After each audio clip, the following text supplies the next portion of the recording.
Hi, everyone. Welcome back to Double Overtime. Aidan Michaels here with Jack Weisberg, and joining us again is our very favorite guest, Parker Masana. We're here to talk about the World Cup round of 16. It's been an incredible World Cup so far in North America. There's a game going on right now, so we're going to talk about that game first. That is Canada versus Morocco. Parker, from what you've seen so far in the game, since we've watched the first half, who do you think's going through? I mean, Morocco hasn't made the most of their chances. Could really bite them in the keister over here, over in I think they're playing Houston today. Hmm. So also Saibari went out with an injury within like the first 20 minutes. I think that's really gonna hurt them. That's top goal scorer right there. Um, Canada fights. I mean, they got a last minute winner against South Africa, given they should have probably won that game pretty easily, but Canada's here to fight. They've got Jonathan David up top.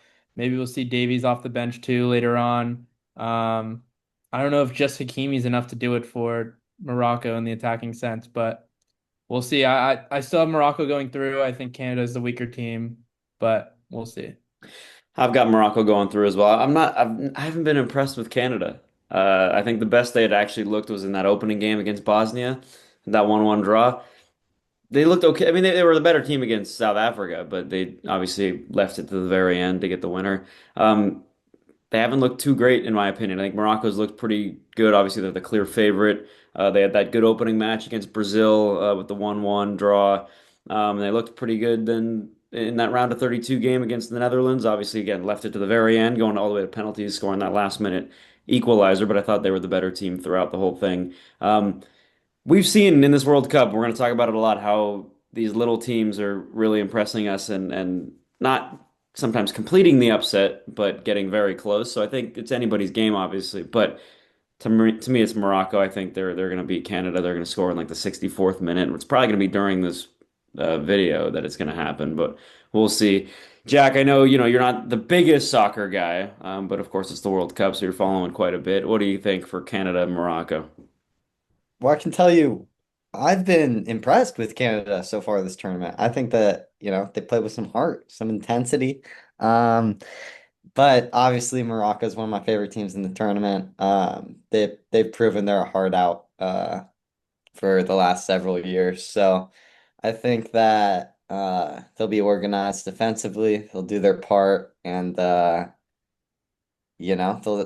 take Morocco in a close one. It will be 2-1. Okay, I like it. So Morocco, we all take Morocco in the first game. Could be the end of the road for Canada. Obviously, the United States gets to play their games in the United States. Mexico, which we'll talk about later on, gets to play their first game against England in the Azteca, or second game of the knockout rounds. Canada doesn't get to play in Canada for the knockout round. They have to go and play in Houston, like you said, Parker. So a lot of controversy with that.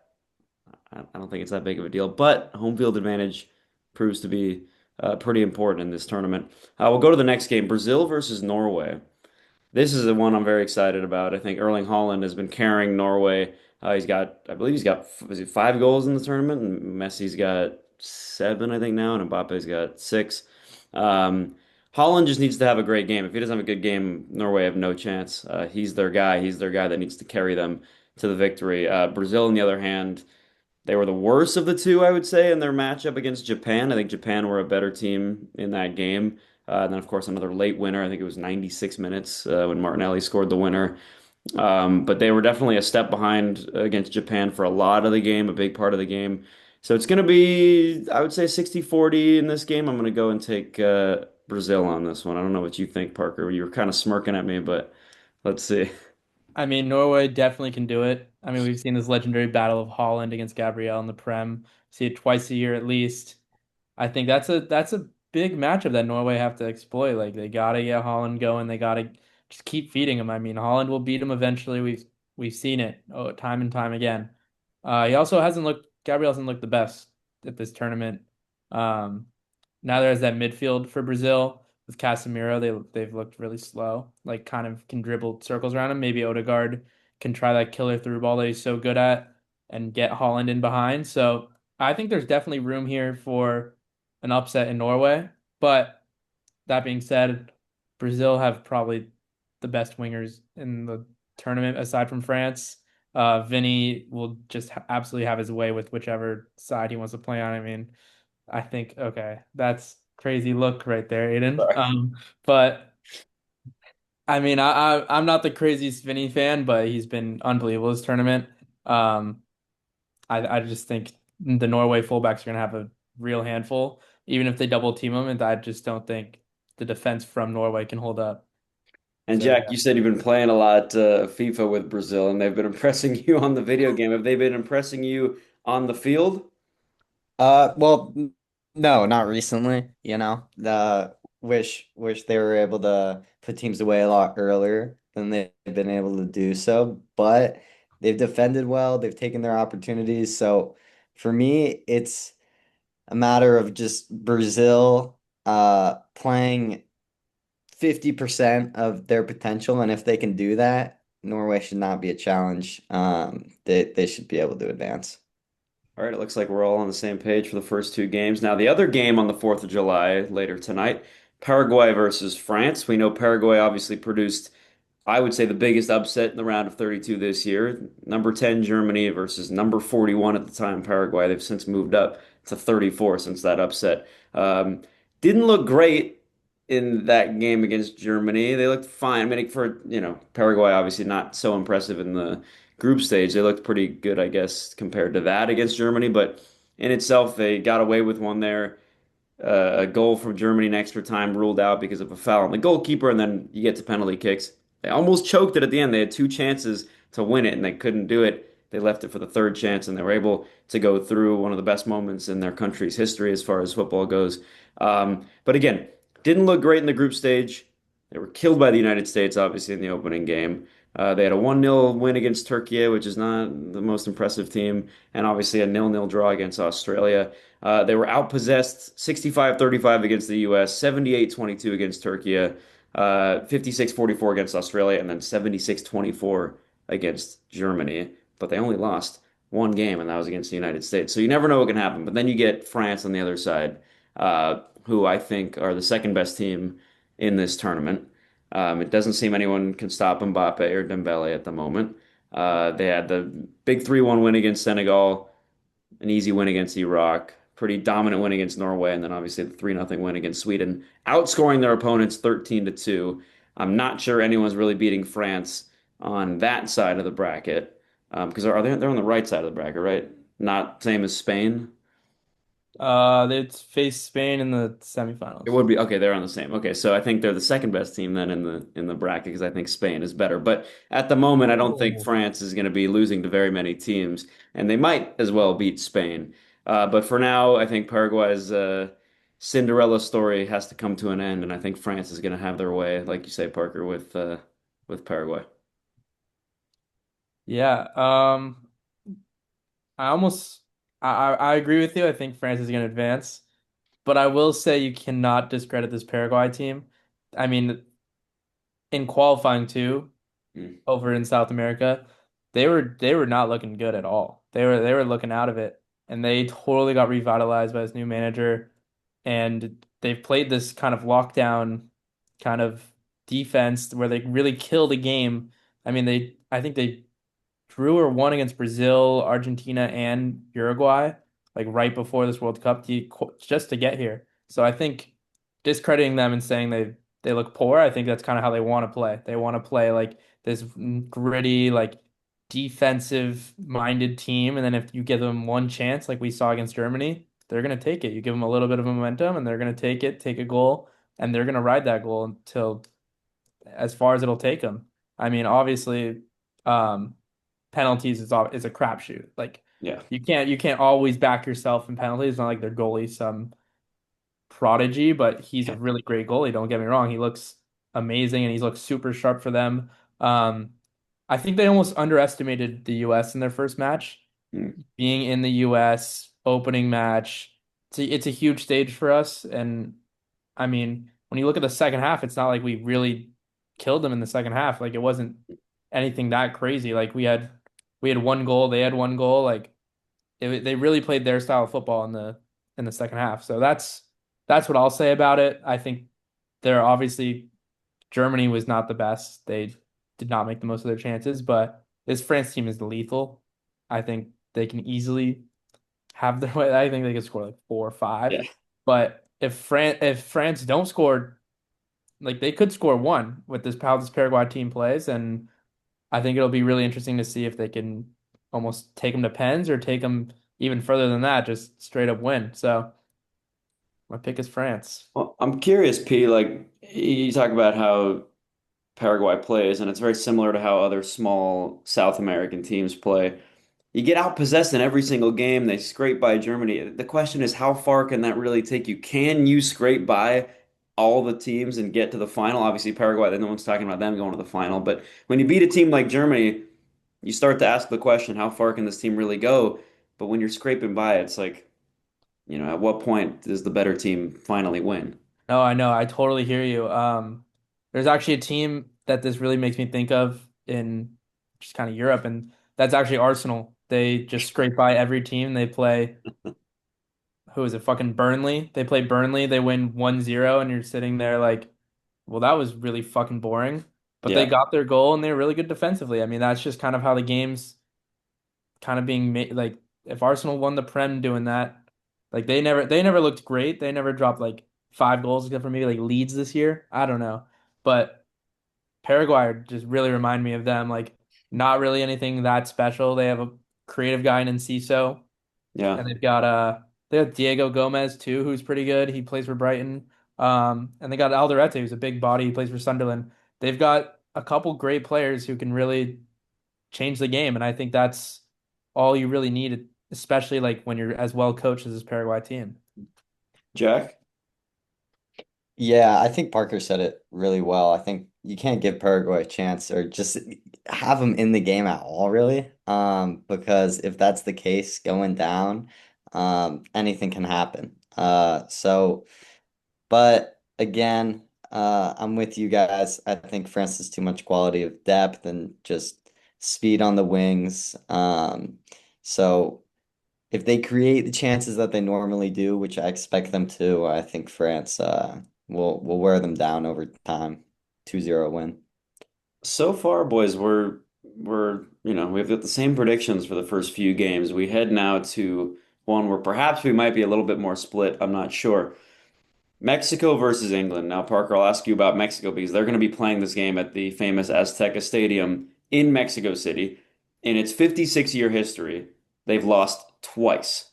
And that was that terrible September 2013 where they lost back-to-back matches against the United States and Honduras. They've drawn 10 times, they've lost twice. They've got 70 wins at the Azteca Stadium. Now they're going to play England, one of the world's best teams, in that very stadium in Mexico City. Parker, what are your thoughts on the Mexicans playing at home against a big team like England? I'm just gonna say it. I hate to say it. Hate Yeah, to say it. Give yeah, me Mexico. yep. And not only am I saying give me Mexico, but England have just looked terrible. I mean, outside of Kane and Jude, you can't tell me one good part about this team, one shining star. I mean, Rashford, Saka, Madueke, Gordon. Like, yes, Gordon was a super sub last game, provided 2 assists, really changed the game against Congo. But the rest of the tournament is just dribble, dribble, dribble, terrible cross, terrible shot, barely put it on frame. Like, there's nothing special. I think Tuchel, when he picked this team, he was like, I want to get it to Harry Kane. I want Harry Kane to do everything. I want him to be the guy. And you saw that. You feed the ball to Kane, you win the match. But they just don't do it. I mean, don't even get me started on Rashford, Saka, and the Madueke. I mean, they cannot do anything. I mean, they you put them on the wing, they'll beat their guy, and nothing will happen. There's no end product. They'll pass it back, play possession. You gotta put it in the box for Kane. You gotta get Kane going. Jude's the only one making these crashing runs, really going at defenders, putting it in. You put it in an area for Kane, and you'll win the match. And it's been really frustrating to watch, really frustrating, especially against these low block teams. And let me tell you, Mexico is playing with the most confidence I think that I've ever seen them play with. Obviously, USA play them like 3 times or 3 times, like I feel like every couple years, like, and they look great. And I hate to say that. I hate praising Mexico, not because I'm racist or anything, but because The USA and rival. Mexico in terms of football have Yeah. very bad blood. But I I think they can do it against this very poor England team. Mhm. Um, you've also got Gilberto Mora, he looks great. He's 17. He's awesome. You've also got Quinones. I've probably butchered that pronunciation, but he looks unbelievable. I mean, he obviously Saudi League, yeah, Saudi League, top goal scorer above Ronaldo and anyone else in that league. I mean, they're oozing with confidence all over the field. Like England are really gonna feel it. It's gonna be an early goal for Mexico probably, and then we'll just see what happens from there. But um, the midfield is just great for Mexico. The defenders are playing great. Tackers, everything's firing for Mexico. And England, it really only feels like it's Kane or die. And Mm. the attack's not looking great. The midfield's kind of a bunch of just traffic cones just sitting there. The defense is all right, but it's nothing special. I mean, Nico O'Reilly's awesome, but I'm just really not impressed by this England team. Yeah. And let me just say this, going back on what you were just saying about hating Mexico. Yeah, it's weird when we're talking about the World Cup because we're actually talking about countries, but or we're talking about countries, but what we're actually talking about are the teams. So when we do say, "Oh, I hate Mexico" or "I hate Belgium," it's like I got nothing against the country. I just it's about the team. So let's just get that out of the way before everyone freaks out. Um, yeah, nothing personal, but England look absolutely rubbish right now. I mean, obviously they had a good win against Croatia in the opening game. But then they followed it with an awful performance against Ghana, which, by the way, they got away with penalty shout. Could have lost that match. I think Ghana deserved a penalty kick in that game. They didn't get it. Mediocre performance against Panama. Obviously, they handled them, but wasn't the best performance at all. It took them a while to get going. Then you get to the round of 32, and England going against Congo. They got to the 70th minute before Kane finally tied it up and scored the winner. Um, these bad performances that they're giving us are not coming against teams like France or Argentina. They're coming against Ghana and Congo. With respect to Ghana and Congo, it's just not the same. Obviously, Ghana and Congo, they had their fair share of good moments in the tournament. But again, respectfully, it's not the same as an Argentina or a France or a Spain. Um, Jed Spence over Trent, I think, is shocking from Thomas Tuchel, the manager, especially now that Reece James is out injured, which of course, you never think that a player is going to get injured all the time unless it's Reece James. Love him to death. Obviously, Parker, you and I, Chelsea fans, we love Reece. You know, he's our captain, but guy gets hurt all the time. So you knew it was going to happen. You know, when he's not hurt, he's the best right back in the world, but he's always hurt. Um, Obviously, the big one for us, Parker, Cole Palmer not making the squad. Terrible mistake. We're noticing on the field where Cole Palmer could be making a change, and he's not. He's not there. Obviously, he's back home watching it on the couch. I think Tuchel should be ashamed of that change. I think it might well cost them. Obviously, he's got some good players in the midfield for England, but they just have not been playing well at all. And who knows if Cole Palmer would be better as this whole England team is underperforming in general. But the fact that he's sitting at home right now watching these games is horrible, especially considering someone like Noni Madueke is playing in the team and he's starting matches over Saka. I cannot believe that. Noni Madueke, and I'm not just a salty Chelsea fan for him leaving. A little bit I am. But for the most part, anyone with eyes can see how poor Noni Madueke has been for England. If you're going to start for England over Saka, you need to be performing much better, especially against teams like Congo and Ghana. So when they play a team like Mexico, I think it's going to be a rude awakening at the Azteca in Mexico City. Give me Mexico in 90. Yeah, let me just add on to that. I mean, not only are they starting Madueke, but this is Arsenal's star boy, Saka. Like this is their star. This is their best player that they're saying is revolutionizing the game, and he's not even starting over their backup for England. So Yeah, I don't know what's going on with Tuchel. I think he really is going to regret Cole Palmer staying at home because you're seeing Harry Kane drop into the center back position and play a ball 40 yards over to Madueke. You're sitting there. Why are you so far back? You're the striker. I think that's the role that Cole Palmer could have easily had if yeah, you played Cole alongside Jude. I mean, Jude's gonna crash the box too. If Cole Palmer plays that long ball, like he's the creative guy. I mean, we've seen it time and time again. He plays the long ball. He wants them to get in behind. I think it's really screwing England having Harry Kane come so far to play beautiful ball over the top when you could have someone who's sitting on their couch do it. So, We'll see what happens. Jack, Mexico and England in Mexico Yeah, I City. Who hate you to got? keep the streak going here, because we've just been copying each other from the jump, but y'all copied me on this one. Mexico. Absolutely. I think that they can win this one. I feel like they've built momentum and confidence throughout the tournament thus far, and they got the crowd behind them. I think that's a huge advantage, especially this far in the tournament.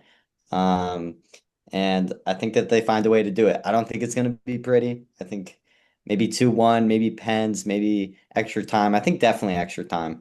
Um, we've shown or we've seen that England plays till the very last minute. So we'll see how this one goes, but I have Mexico. All right, so we all have the same predictions again going through the first, I think, 4 or 5 matches. Now we get to the big one, at least the big one for the three of us, and that would be Belgium against the United States of America. Um, Parker, obviously, Balogun received a straight red card, unable to appeal, and that means he'll be missing the game against Belgium. Your thoughts on that? Is it going to be Ricardo Pepi? How do you feel about the United States' chance against a team like Belgium, who have really been topsy-turvy? um, that's a tough one, you know. My heart wants to say USA. Um, my brain's telling me Belgium, but my eyes are telling me USA, especially with how Belgium have played this tournament. They've not looked dominant at all, not even in the slightest. I mean, they had a penalty shout in the 120th minute against Senegal to get through. And this is, I mean, honestly, they got kind of lucky to even get to extra time against them. The goalie missed the ball in that second thing, and I mean that's just kind of the luck you have to have that comes to the game. But Senegal missed a lot of like a lot of chances in that match, and it really makes me nervous with USA because if we had Balogun, I would take our chances a million times. Like he will put those chances away, but I don't see the same in Pepe. And honestly, if I've been seeing a lot of stuff that we might go Christian Pulisic at the false nine.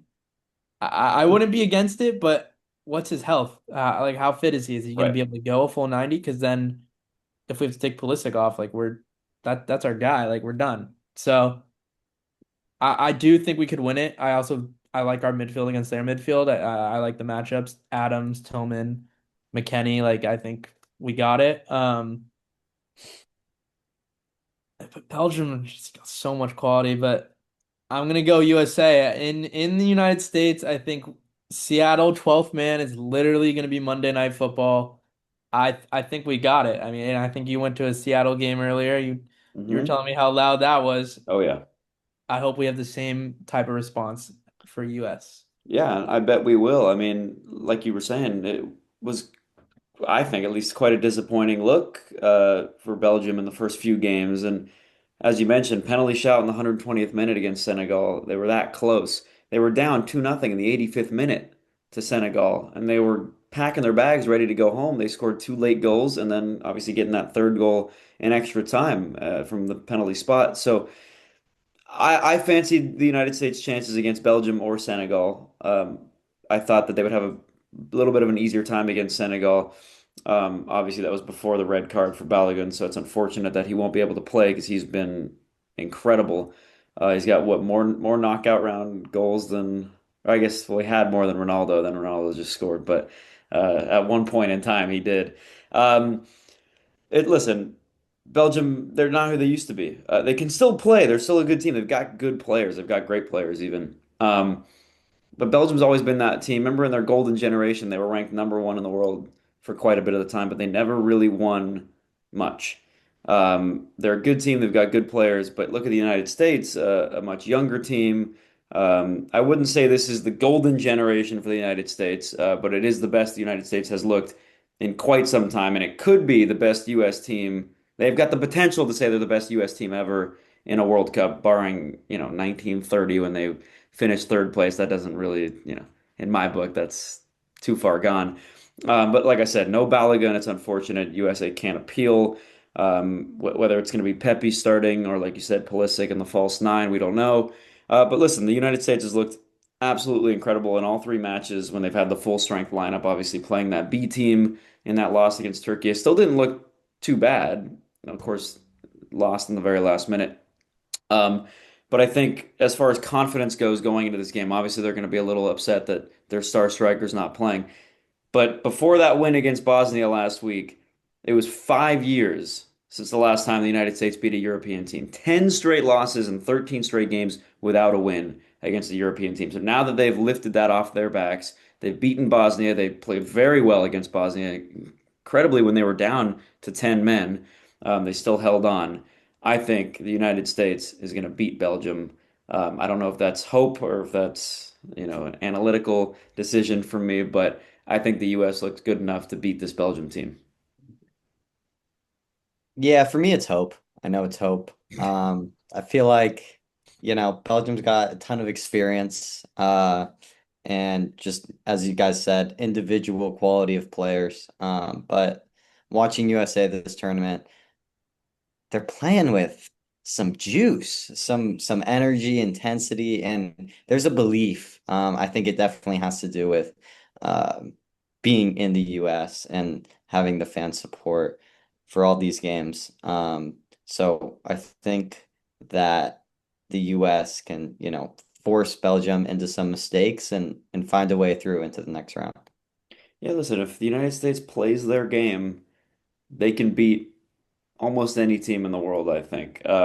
Aside from perhaps the one that we're about to talk about right now, heading into our final three matchups, we've got Spain versus Portugal. Spain, my pick early on to win the World Cup from the very beginning. I've always said they're the best team in the world. I think they're going to win the World Cup still. They haven't shown me anything to think otherwise. Obviously, they had that weird nil-nil draw in the opener against Cape Verde, who we didn't think at the time were going to be a good team at all, and then they showed us the levels of their game, almost beating or almost going to penalties against Argentina.